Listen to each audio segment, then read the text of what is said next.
भाग लेके आया हूँ। इस टाइप के क्वेश्चन देखो कैसे आते हैं। और एक क्वेश्चन आपको अभी थोड़ा हार्ड लग रहे होंगे, लेकिन आप करते जाओगे तो बहुत अच्छे से कर पाओगे। इसे कैलकुलेशन माइंड में कर सकते हो आप। देखो, एक संख्या में 30% की वृद्धि कर दी जाए तो वह 330 बढ़ जाती है। संख्या का 60% ज्ञात कीजिए। ठीक है, देखो किसी संख्या में 30% की वृद्धि कर रहा है तो बढ़ कितना रहा है, 330। अगर वो 30 बढ़ा रहा है, देखो 30% वृद्धि कर रहा है तो 330 बढ़ रहा है। तो 30% बढ़ा रहा है, संख्या कौन सी भी हो सकती है, लेकिन 330 कब बढ़ रहा है, जब 30% की वृद्धि कर रहा है वो। तो 330 की जब जब बढ़ रहा है 330, जब वो क्या कर रहा है, 30% बढ़ा रहा है। तो ये बढ़ा रहा है जब तो इतना बढ़ के आया है। तो ये 30% बढ़ रहा है, तो देखो 30% बढ़ रहा है इस पर। तो संख्या क्या है, संख्या 100% होती है, 100 होती है हमेशा। संख्या क्या होती है, 100 होती है।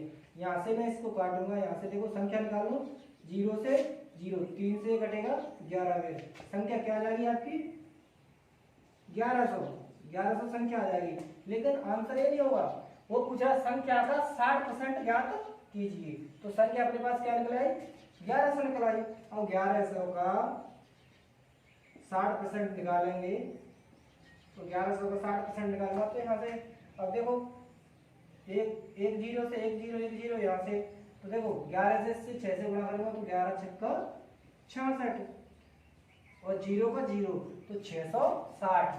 संख्या का 60% कितना होगा, 660। ये ऑप्शन आपका सही हो जाएगा। हाँ देखो, एक सवाल इस टाइप के भी सवाल आते रहते हैं। ठीक है, देखो यदि एक विद्यालय में 60% छात्र लड़के हैं, 60% छात्र क्या है, लड़के हैं, तथा लड़कियों की संख्या 972 है, तो विद्यालय में कितने लड़के हैं, लड़कों के बारे में पूछ रहा है। तो देखो हमेशा परसेंटेज, मैंने बोला है पहले भाग में बोला था कि हमेशा परसेंटेज 100 में काउंट करते हैं। तो इसमें लड़के कितने हो रहे हैं, देखो पूरे टोटल लड़के, पूरे टोटल क्या होगा, 100% होता है। तो 60% छात्र लड़के हैं, देखो 60% आपके लड़के हैं। तो लड़के कितनी होंगी, 40%, 40% लड़कियां होंगी। तो लेकिन देखो संख्या किसकी, लड़कियों की दे रहा है, लड़कियों की 9 से 72, 9 से 72 किसके बराबर होगी, देखो 9 से 72 40% के बराबर 9 से 72 हो गई। अब देखो 9 से 72 40 के बराबर होगी। और पूछ क्या रहा है, लड़कों की। तो विद्यालय में कितने लड़के हैं, ठीक है, तो लड़के कितने दे रहा है, 60% लड़के हैं, तो 60 से मैं गुणा कर दूंगा तो लड़कों की संख्या निकल आएगी। ठीक है, यहां से मैं काटूं से, इसे मैं यहां से काट दूंगा 20 से काटू, 20 से 2 बार, 20 से 3 बार। ठीक है, यहाँ से और 2 से आप डिवाइड कर रहे होंगे तो यहाँ से आ जाएगा, देखो 2 चक 8, 1 बची 17 बार, 2 8 16। ठीक है, ये यहाँ से कितना बचा, 1 बचा, 2 छक 12, 2 से कट गया 484 बार। यहाँ से आप मल्टीप्लाई कर रहे हो तो यहाँ से पीछे मुँह तो 18 होगा, एक कैरी हो रही होगी, और 8 24, 24 से 25, 25 की आ रही होंगी आपकी 5, कैरी 2 आ जाएंगे यहाँ से। ठीक है, और फिर चौक 12, 12 2 14। तो लड़कों की संख्या कितनी है, लड़के हैं आपके 1458। लड़कों की संख्या बी ऑप्शन आपका सही हो जाएगा।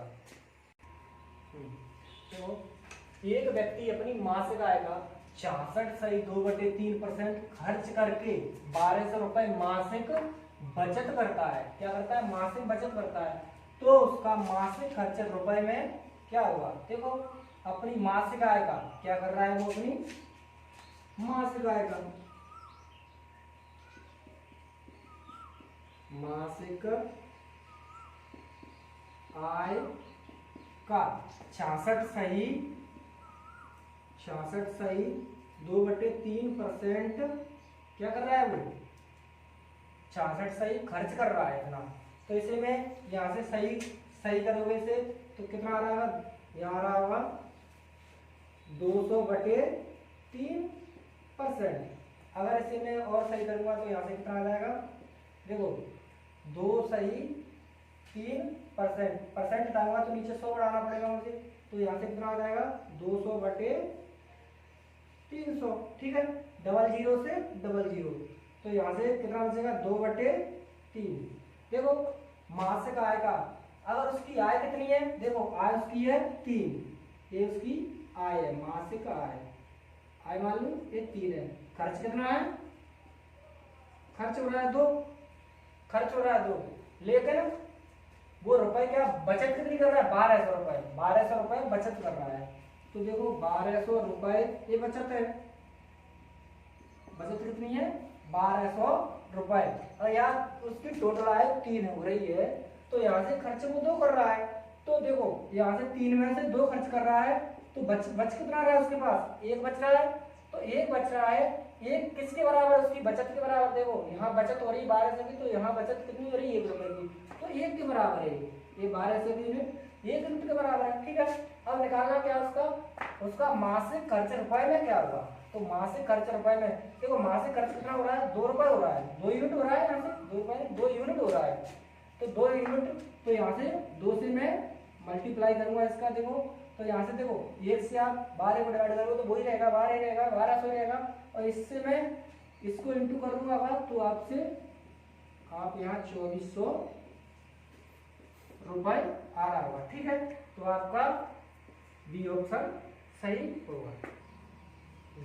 देखो ये सवाल है, एक संख्या के 67% और 43% के बीच का अंतर 912 है, इस संख्या का 12% कितना होगा। देखो क्या बोल रहा है, संख्या के देखो 67% और 43%, 67% और 43%, इनका देखो इनका अंतर कितना हो रहा है, इन दोनों का अंतर हो रहा है, देखो यहाँ से 24 हो रहा है, और इन दोनों का अंतर कितना हो रहा है, ये 9 से 12, ये 24 यूनिट है क्या, ये 9 से 12 के बराबर है। ठीक है, ये क्या है 24 9 से 12 के बराबर है, तो इसकी संख्या निकालो, संख्या क्या हो जाएगी, देखो यहाँ से संख्या हमेशा 100% होती है। ठीक है, तो 9 से 12 24 कितना है, इसके बराबर संख्या कितनी हो जाएगी 100। यहाँ से मैं इसको काटूंगा, ये डिवाइड कर रहे होंगे आपको 38 बार, तो संख्या कौन सी आ जाएगी, संख्या आ जाएगी आपकी 3800। अब इसका 12% कितना होगा, और संख्या आ गई आपकी 3800। अब इसका 12% निकालोगे आप, 3800 का 12%, 0 से डबल जीरो। ठीक है, अगर यहाँ से मैं देखो आप यहाँ से गुणा कर रहे हो, देखो 12 से 8 का 12 8 96, यहाँ से कितना बचा 6 9 कैरी बची। ठीक है, 12 3 36 36 और 9 45। ठीक है, 60, इसका 12% कितना निकलेगा 456 निकलेगा। ठीक है, इसका 456 आ रहा होगा। ठीक है, अगर वीडियो आपको अच्छा लगे तो आप लाइक करें, कमेंट करें और सब्सक्राइब करें। हाँ देखो, तुलसीराम का वेतन कश्यप के वेतन से 20% अधिक है। 20% कितना दे रहा है, अधिक है। यह तुलसीराम की बचत 720 रुपए है, जो उसका वेतन का 4% है, तो कश्यप का वेतन कितना होगा। ठीक है, कश्यप का वेतन पूछ रहा है। देखो कश्यप और तुलसीराम 2 व्यक्ति हैं। ठीक है, तो तुलसीराम देखो, तुलसीराम और कश्यप इनका मैं अनुपात बना देता हूँ। तुलसीराम है, कश्यप है, तो देखो यहाँ से तुलसीराम का वेतन कश्यप के वेतन से, तुलसीराम का वेतन है वो कश्यप के वेतन से कितना 20% अधिक है। 20% किसके वेतन से, कश्यप के वेतन से 20% है, तो इसका 100 मान लो, इसका 100 होगा, तो 20% अधिक हो तो इसका 120 हो जाएगा। ठीक है, 120 है, ये रेशियो बना देंगे हम, आप और छोटा कर सकते थे, इसे 20 से काटोगे 6 बार, इसे 20 से 5 बार, रेशियो कितना बनेगा 6:5 आपका रेशियो बन गया। ठीक है, अब देखो यह तुलसीराम की बचत है, 720 रुपए है। तुलसीराम की बचत कितनी है? बचत है 720 रुपए है, जो उसके वेतन का 4% है। तो कश्यप का वेतन जो 720 बचत है वो उसके टोटल वेतन का क्या बोला? 4% है। टोटल वेतन का जो 720 है वो 4% के बराबर है। तो इसका 4% निकालो उसके वेतन का, तो मेरे पास वेतन कहाँ है? तो तुलसीराम का वेतन कितना है? 6। देखो तुलसीराम का, कश्यप का कितना? 5 है। तो 6 का मैं 4% निकालूंगा, तो 4% आप निकाल रहे होगे, तो यहाँ से ऐसे तो निकालोगे, परसेंट में हटाऊंगा, 100 नीचे रखना पड़ेगा। यहाँ से कितना हो रहा है? देखो 6 चौक 24 हो रहा होगा, 6 चौक 24। नीचे डबल जीरो है, तो डबल जीरो के लिए मैं बोल रहा हूँ, नीचे डबल जीरो है तो ऊपर पॉइंट कहाँ आ जाएगा? 2 अंक से 2 जीरो है, तो 2 अंक से पहले आप पॉइंट लगा दोगे, तो इतना 0.24। इसके वेतन की यूनिट निकल रही है। इसके वेतन की यूनिट जो निकल रही है वो किसके बराबर है? ये जो 720 के बराबर है, इसके बचत के बराबर है। ठीक है, अब देखो 720 बचत के बराबर है क्या? 0.24। अब वो पूछ क्या रहा है? यहाँ से देखो, अब इसकी मैं यूनिट निकाल लूँ, तो देखो यहाँ से क्या करूंगा, अगर मैं इस पॉइंट को हटाऊंगा तो देखो ऊपर 2 जीरो बढ़ा देते, दो अंक से पहले पॉइंट है तो ऊपर मुझे 2 जीरो बढ़ाने पड़ेंगे। ठीक है, अब यहाँ से देखो पॉइंट को मैं 2 जीरो यहाँ से बढ़ा लूँ, 2 जीरो बढ़ गए तो पॉइंट यहाँ कैंसिल हो गया। ठीक है, 24 से इसे मैं काटूंगा, 24 3 72। ठीक है, 3000 आ गया। अब वो पूछ रहा है ये क्या आ गया? ये यूनिट किसकी आई है? इसकी 3000 यूनिट। अब वो पूछ रहा अगर मैं यहाँ से तुलसीराम का वेतन निकालूंगा तो 6 से गुणा कर दूंगा, अगर कश्यप का वेतन निकालूंगा तो 5 से। ठीक है, वो पूछ क्या रहा है क्वेश्चन में? तो कश्यप का वेतन कितना होगा? कश्यप का वेतन कितना होगा? तो पूरी यूनिट कितनी हो रही है? 3000 हो रही है, 3000 यूनिट हो रही है। तो कश्यप का वेतन कितना है? 5 है। 5 से यहाँ मल्टीप्लाई आप कर रहे होगे तो यहाँ से कितना आ जाएगा? 5 3 15। कश्यप का वेतन कितना होगा? 15,000। आपका बी ऑप्शन सही होगा। हाँ देखो, एक वस्तु के मूल्य में पहले 10% की वृद्धि तथा पुनः 20% की वृद्धि की जाती है। यदि अंतिम मूल्य 33 रुपए हो तो वस्तु का आरंभिक मूल्य ज्ञात कीजिए। देखो कोई वस्तु है, उसके मूल्य में पहले कितने की वृद्धि कर रहा है? 10% की वृद्धि कर रहा है। 10% ही क्या कर रहा है? वो वृद्धि कर रहा है, वो 10% की। ठीक है, और फिर पुनः वृद्धि कर रहा है, फिर पुनः कर रहा है, वो पुनः वृद्धि कर रहा है 20% की। तो यहाँ से देखो फ्रैक्शन निकालो इसका, अगर मैं भिन्न में चेंज करूंगा तो देखो परसेंट हटाने के लिए क्या करूंगा? यहाँ 100 का भाग दूंगा, तो 10/100। यहाँ से इसे काटूंगा तो फ्रैक्शन बन रहा होगा आपका 1/10। ठीक है, अब यहाँ से ऐसे इसको, यहाँ से 20/100 यहाँ से काटो तो 1/5, ये इसका फ्रैक्शन बन रहा है। ठीक है, पहले की वृद्धि कितनी है और दूसरी वृद्धि, अगर पहले संख्या देखो, पहली संख्या है 10 है, उस पर वृद्धि 1 कर रहा हुआ तो संख्या कितनी हो रही है? 11 हो रही है। ठीक है, यहाँ से देखो पहली संख्या 10 हो गई होगी, फिर वृद्धि की हुई 1 की वृद्धि हो रही है। देखो टोटल कितना होता है? नीचे टोटल होता है। ठीक है, ऊपर अगर वृद्धि कर रहा है 1 की तो 10 से कितनी हो रही होगी? 11 हो रही होगी। अब वो देखो पहले फिर क्या है? 5 में 20% 5 की है, टोटल कितना है? 5। अगर वृद्धि कर रहा होगा तो कितना कर रहा होगा? वो यहाँ से कर रहा होगा 6 की।